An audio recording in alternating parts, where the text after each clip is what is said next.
Ryan Reynolds here from Mint Mobile with a message for everyone paying big wireless way too much. Please, for the love of everything good in this world, stop.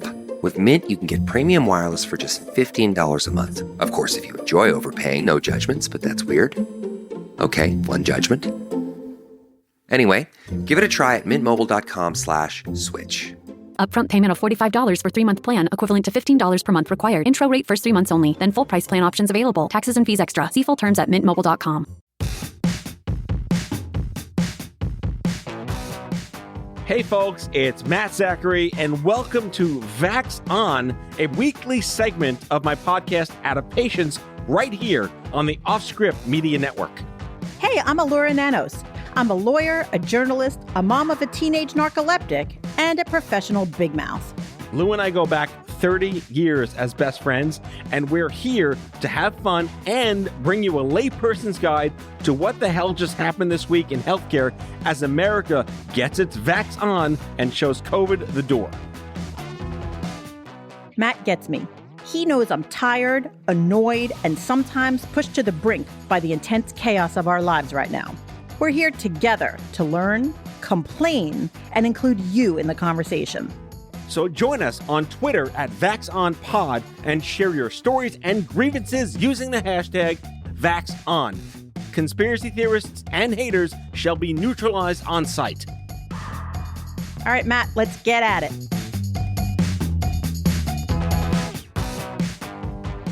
I'm so fucking tired. No, you're not tired. You're so happy because I'm here. I'm happy you're here. Oh, good. I'm so happy. Elura Nanos. Hello. In person back. Oh, I'm so happy to You be skipped here. 3 weeks on me. I did. I'm How so dare sorry. you? I was traveling the world. Yes. How was Kiev, by the way? Actually, it's Kiev. It's Kiev. Kiev. Yes. I've had a wonderful few weeks. And can I tell you what I've been doing now?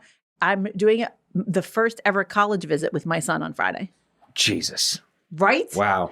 And you know what? Because of fucking COVID, normally this is a thing that the whole family does to go visit a college together. What do they limit, like one parent or something? Yes. So now, I'm going to go with my son and I'm going to ask whatever questions I have. And then if we like the college, my husband's going to have to go on like a separate visit to the same college, which is so annoying. Wait, can't Eric just show up saran wrapped or something? Maybe he could, or maybe we could like FaceTime him or something. I don't know. Put him on an iPod robot. Yes, yes. Where he's FaceTiming on a robot, on a broomstick. This is our first one. So we're really just going to like get my son accustomed to college visits.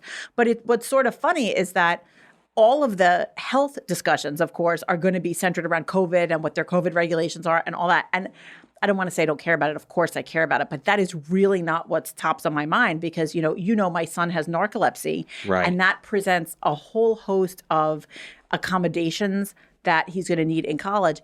And because it is such an unusual condition for a teenager to have, I guarantee the colleges have absolutely no idea what to do with it.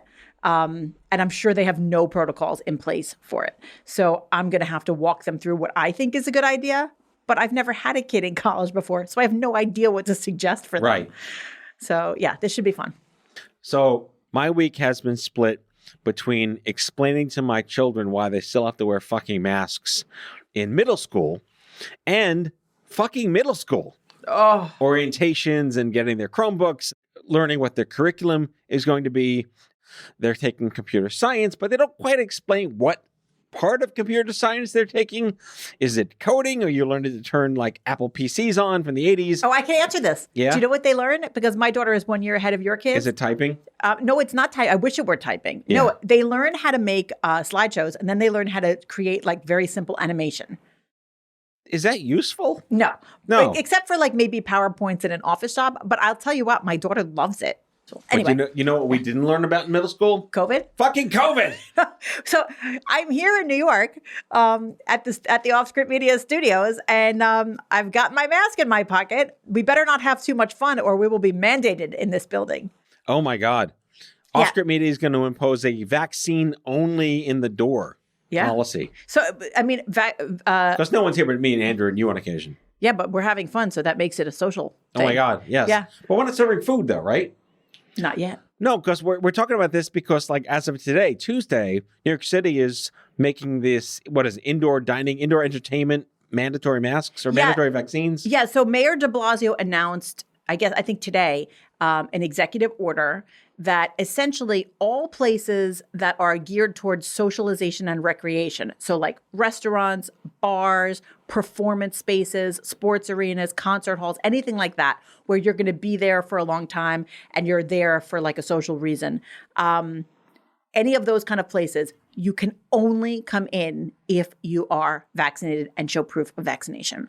So what about like barbershops and beauty salons? What do those count as? I think those definitely do not fall under this mandate, because just regular businesses that you're there to get a service or you're there to buy something, they're not part of this. Like FedEx, Kinko's kind of stuff. No, supermarkets, Target, Macy's, even though you might spend a long time there, the purpose of those establishments is not primarily social, unlike a restaurant or a bar or a concert hall where you're there for entertainment. So like retail transactional stuff isn't considered like entertainment. Right. So, these are essentially all kind of fun services that you don't, no one has to go to a concert.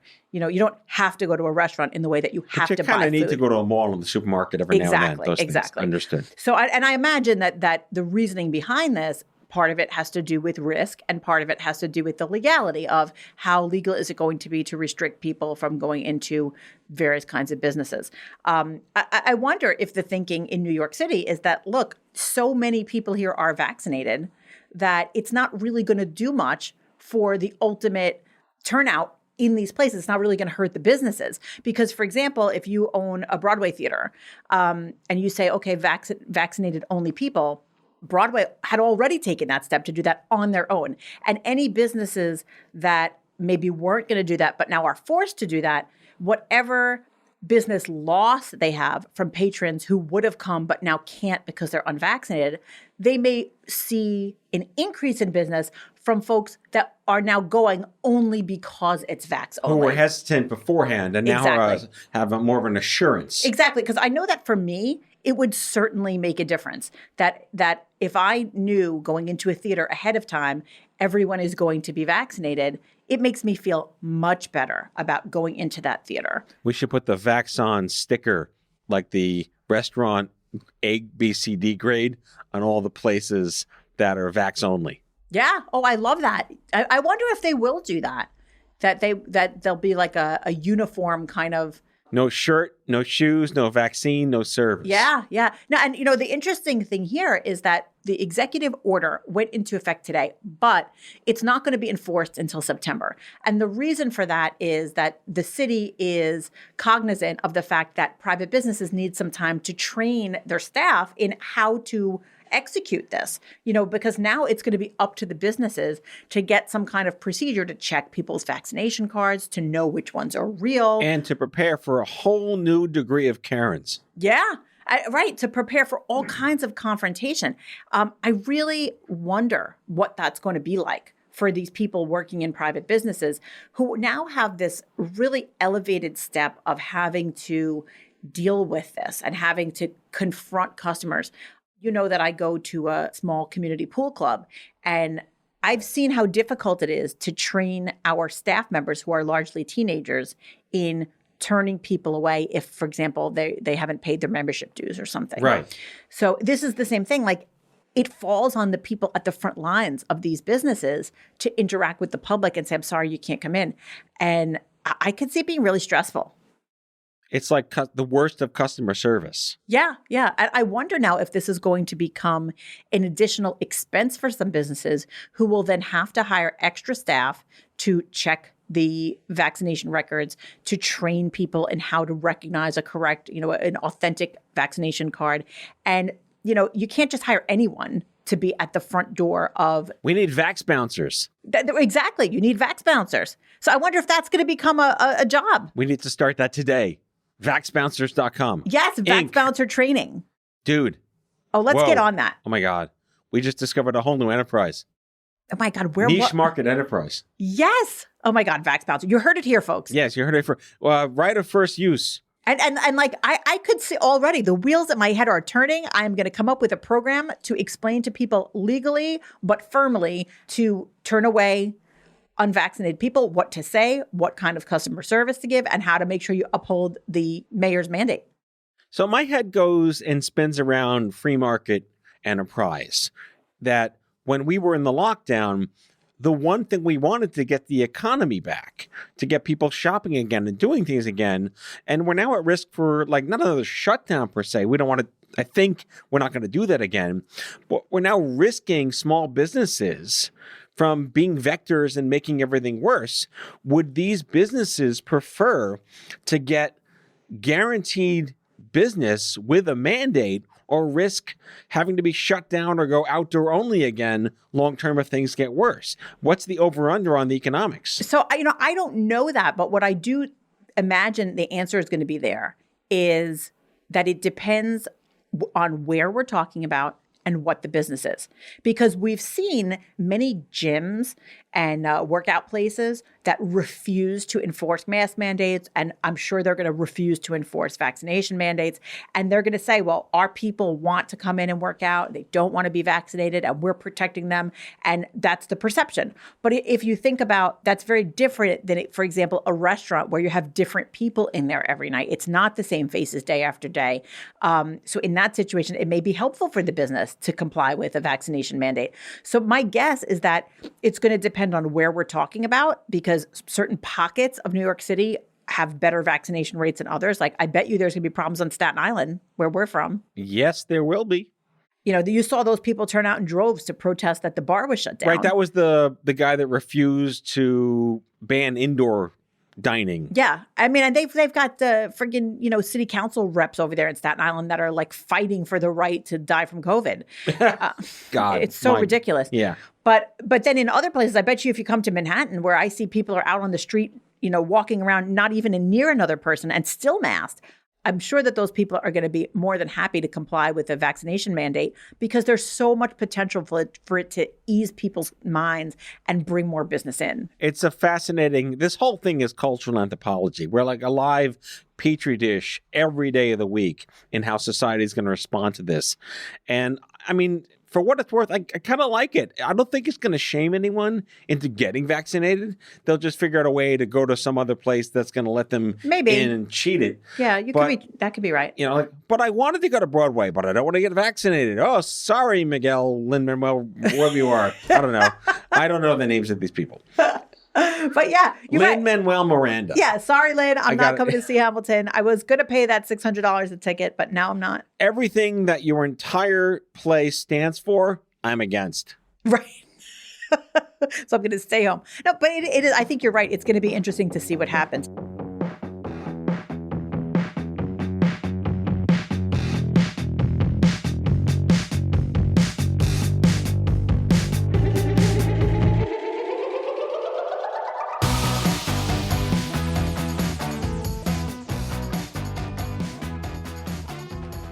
Speaking of Petri dishes, for our second segment, I was very excited when our producer brought this to my attention that music festivals are returning. Not the Sturgis Rally. No, but no sooner did Lollapalooza come back, and who knew that was a thing again? I had no idea that. Is Lilith Fair back too? I don't think so, but is like Pearl Jam performing at Lollapalooza? I have no idea. No, it's like a bunch of bands I've never heard of. Woodstock 2021? Yeah, I don't know. No. But music festivals there have been two really big ones. So Lollapalooza happened in Chicago at the end of July, and the Rolling Loud Music Festival was someplace else. Don't ask me. Who names these things? I don't know. The Rolling Loud Festival? It's a terrible name. Lollapalooza is a great name. That's a great name. Yeah, Rolling Loud is horrible. Get a copywriter, people. Yeah. I mean, it also sounds like Rolling Rock. Yeah.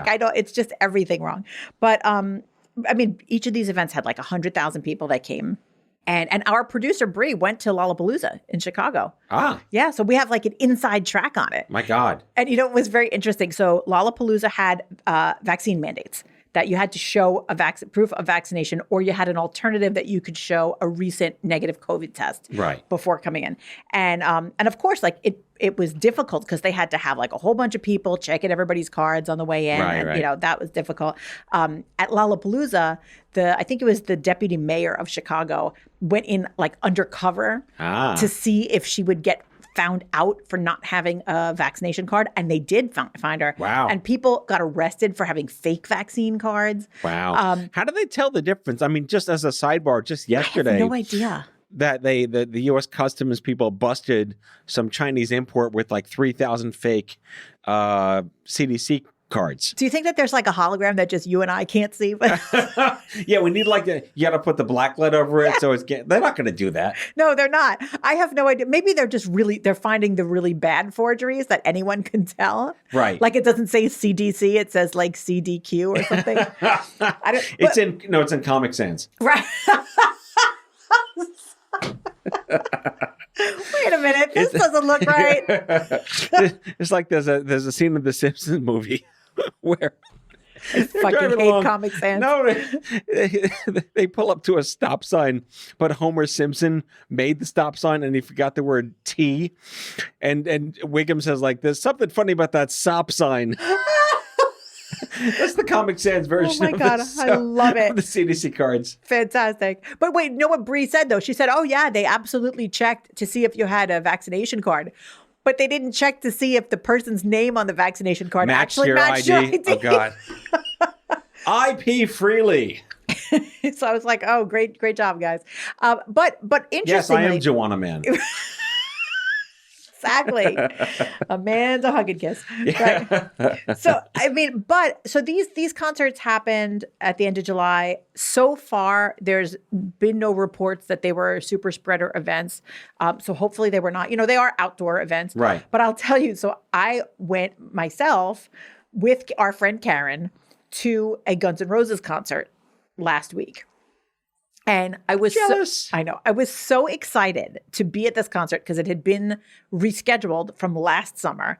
I was so thrilled to go. I was so thrilled that it was, being held. And I got to the concert venue, which was at Giant Stadium, so outdoor, but a zillion people.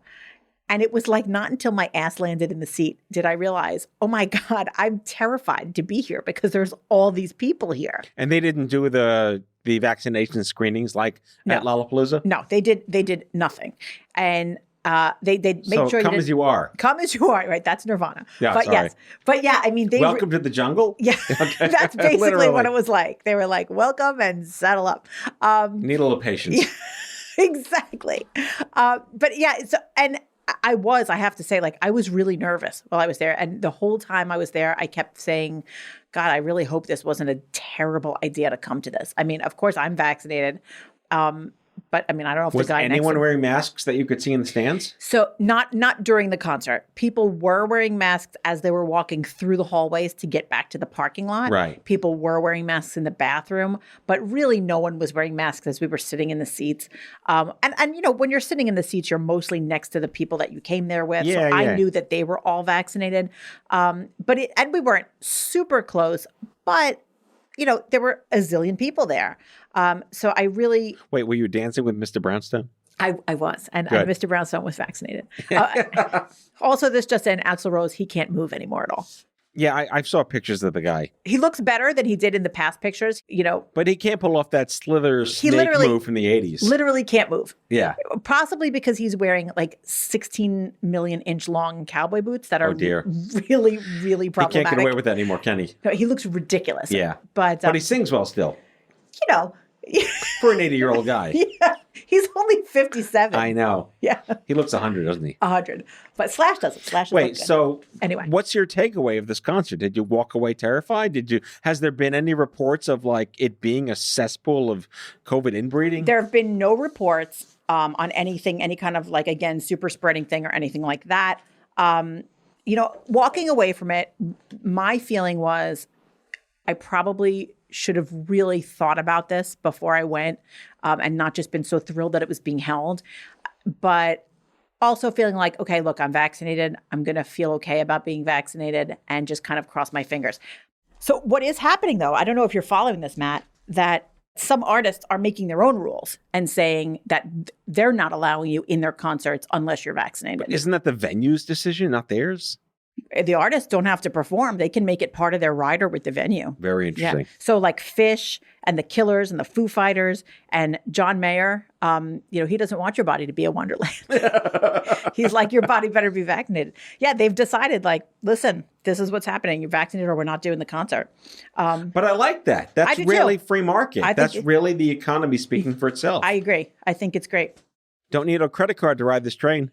Where is Huey Lewis these days? Oh my, he's deaf now. Oh, I that's know. so sad. Well, not deaf, but he can't perform the same. Rip Huey Lewis hearing. Don't say rip. The power of what? But since we're talking about mandatory vaccinations and whether it's individuals or businesses or whether it's a government mandate, I thought it would be a perfect time for our Sir Moment. Do we have theme music for Sir Moment? No, but we should have theme music. Sir Moment. How's that? Sir Moment. Sir Moment. What was that? By Menon. Costanza. All right, Sir Moment time. Yeah. So this is our Sir Moment. Remember, this is our incredible opportunity to pose questions to Sermo's 1.3 million physicians out there and get some answers back. So here are our survey results for this week. We asked doctors whether they believe that there should be mandatory vaccinations for healthcare workers with exemptions for medical reasons. And 49% of doctors said there should be mandatory vaccinations for healthcare workers with exemptions for medical reasons. 54% of physicians said vaccinations should be made mandatory for all public and private sectors for the common good of the country. So that's a lot. That's a majority of doctors are saying mandatory vaccinations for everyone. 33% of physicians believe healthcare workers who decline to be vaccinated should be suspended until they are vaccinated. Hell yes. However, 25% of doctors believe that healthcare workers are aware of the risks and should be allowed to choose if they want to be vaccinated or not. To me, that strikes me as a high number. A quarter of the doctors think you should just leave it up to the nurses to see if they should get a vaccine or not. So Hippocrates is rolling over in his Greek grave at the idea that you take a pledge to do no harm, and yet you pose harm to people who you're trying to help. Yeah, I say this all the time about the Hippocratic Oath, which, by the way, that's only doctors. Nurses take a different one. They take the Florence Nightingale Oath. But yeah, I mean, the logic gets me, because if you are a doctor or a nurse and you believe that the vaccine potentially is harmful, so much so that you're not going to take it for yourself, how do you then justify giving it to someone else? Right. Because either it is or it is not harmful. And if it is harmful enough that you're not taking it, I don't understand how you could give it to somebody else. It just doesn't make any sense. Well, we clearly know the 1.3 million members of CIRMA are listening to the show. I certainly hope so. And we want to know, if you're a doctor and you prescribe medication and you recommend the vaccine and you yourself don't want to get it, how do you square that circle? Yeah. We want to know. I want to know. But here's the most important statistic in my mind that was part of our survey with CIRMA last week, which is 72% of physicians surveyed believe that people who are unvaccinated are increasing the risk for themselves and their families for contracting COVID-19. Doesn't that just seem logical? Yeah, it is. But it's like people don't want to believe that if you're unvaccinated, that it affects other people. But of course it does. Of course it affects other people. It's not just about you. Right. Your actions impact other people. You are a determinant of other people's outcomes. Yeah. So when people say things like, I'm not worried, I don't need to get vaccinated now because everyone around me is vaccinated. I've heard that many times. 72% of doctors disagree with you. They believe that you choosing to remain unvaccinated not only puts yourself at risk, but puts other people at risk. That's 3 out of 4 dentists. I know. That's right. Not 4 out of 5, just 3 out of 4. 3 out of 4. That fifth dentist, man, I tell you. Do you remember that line in the pilot episode of Friends? That was like one of the first lines that they gave Chandler. That Ross comes in and says, guess what? He said, the 4th dentist showed up and now Trident is recommended by everybody. It made me watch the show. I was like, that's hysterical. Brilliant. It was brilliant. But that is our Sir Moment for this week. All right. Sir Moment. All right. We're going to be back right after this, taking a break for some ads.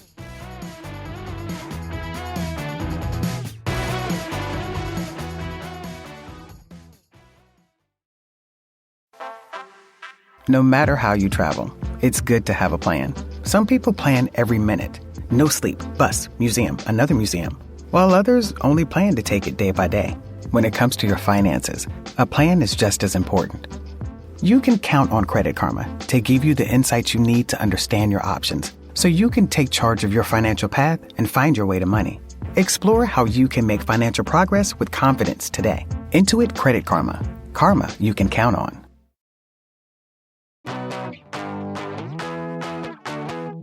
And we're back with our third segment. I'm really excited to talk about this because I'm skirting the line on where my empathy meter runs out.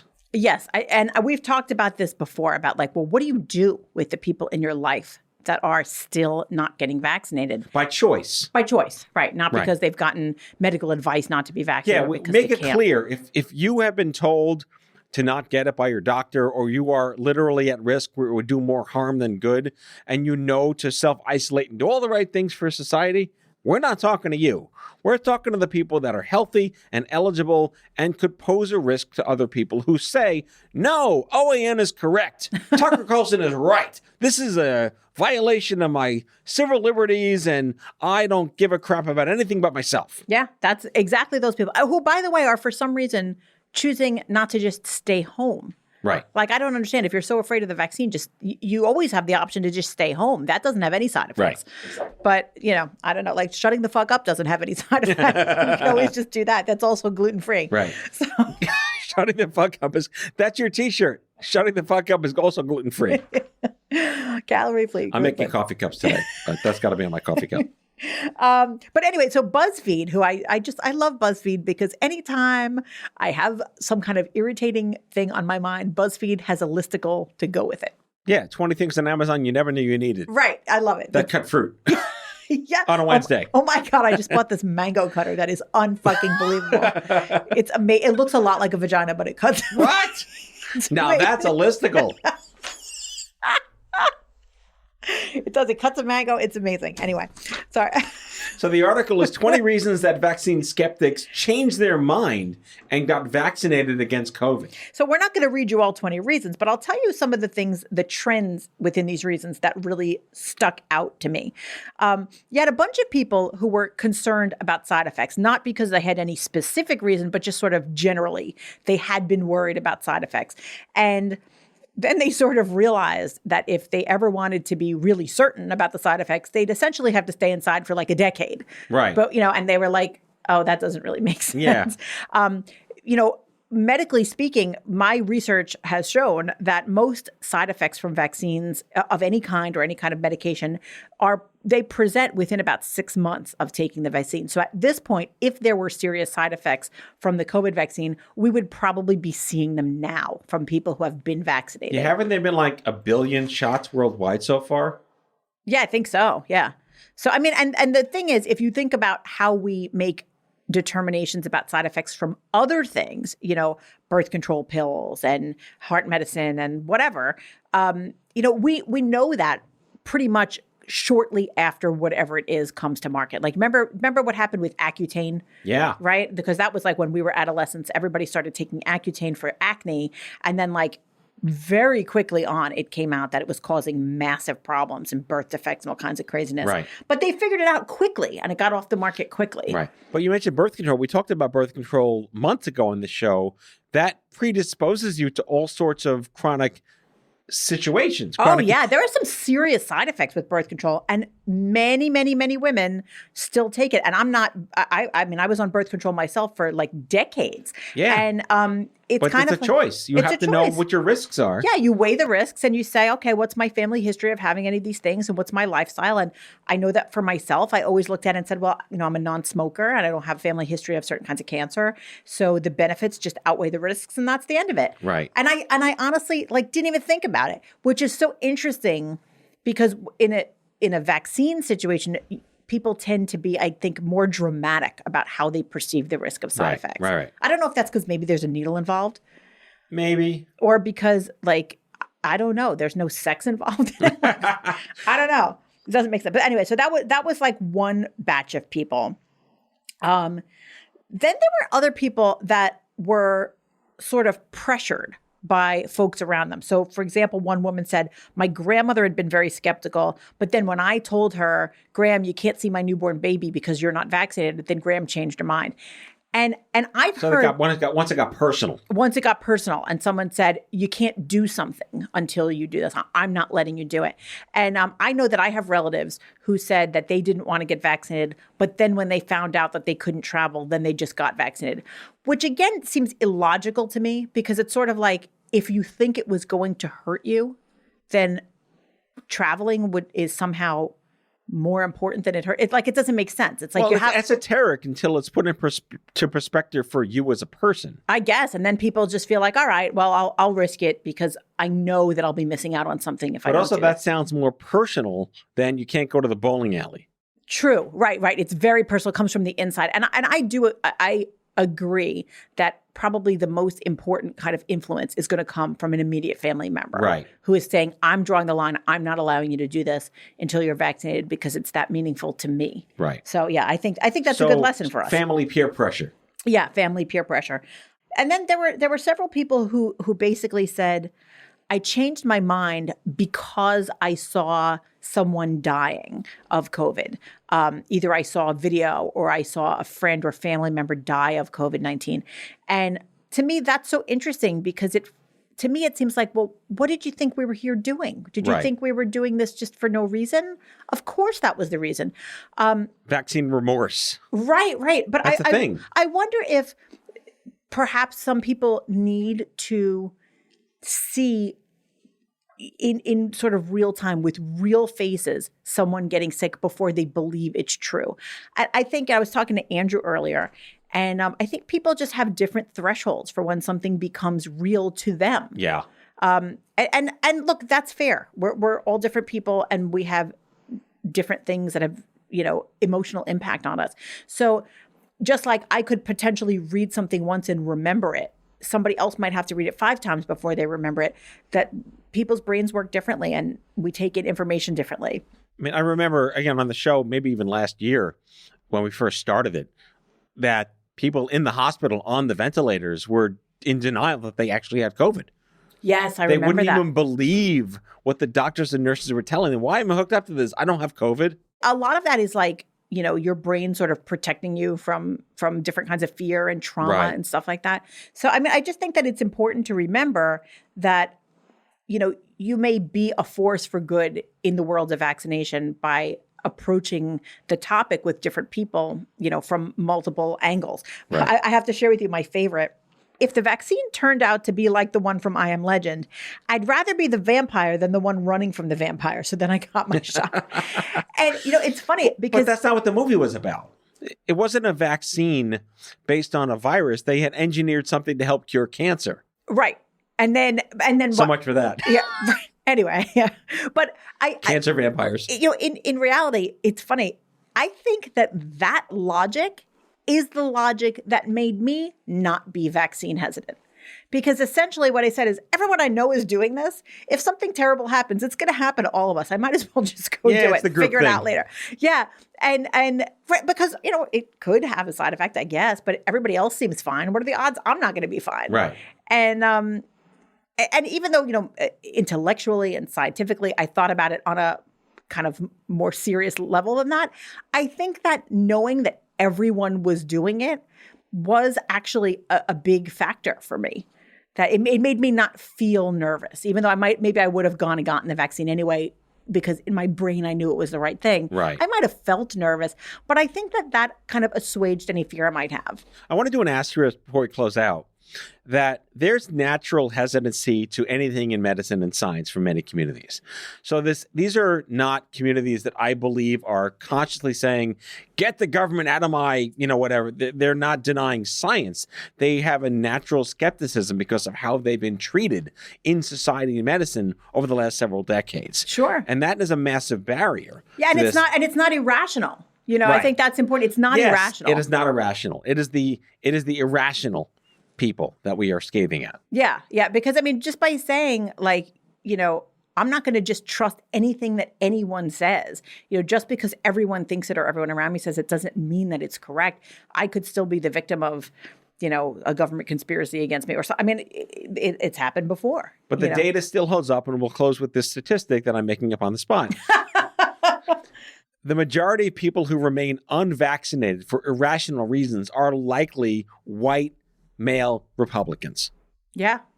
And those are the people that are driving what doctors are saying is creating more risk for friends and family around them, including themselves.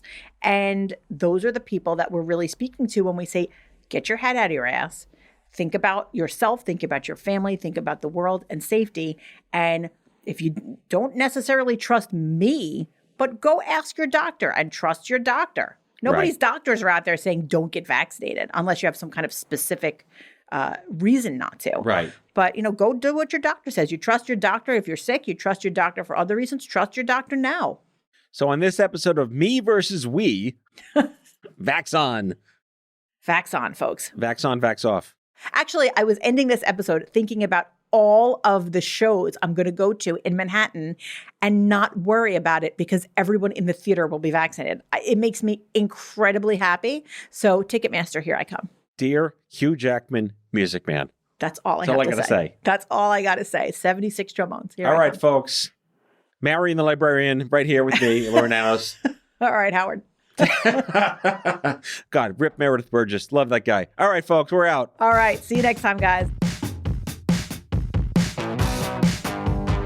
That's all for today, folks. If you like today's show, the conversation continues on Twitter at VaxOnPod. That's VAXON Pod.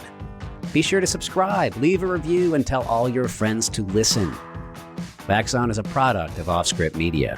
Our executive producers are Matthew Zachary and Elura Nanos. Our senior producers are Brianna Seeley and Andrew McDowell. It is mixed and edited by Brianna Seeley. Our theme music is by Chair Model. For advertising and media inquiries, email media@offscript.com.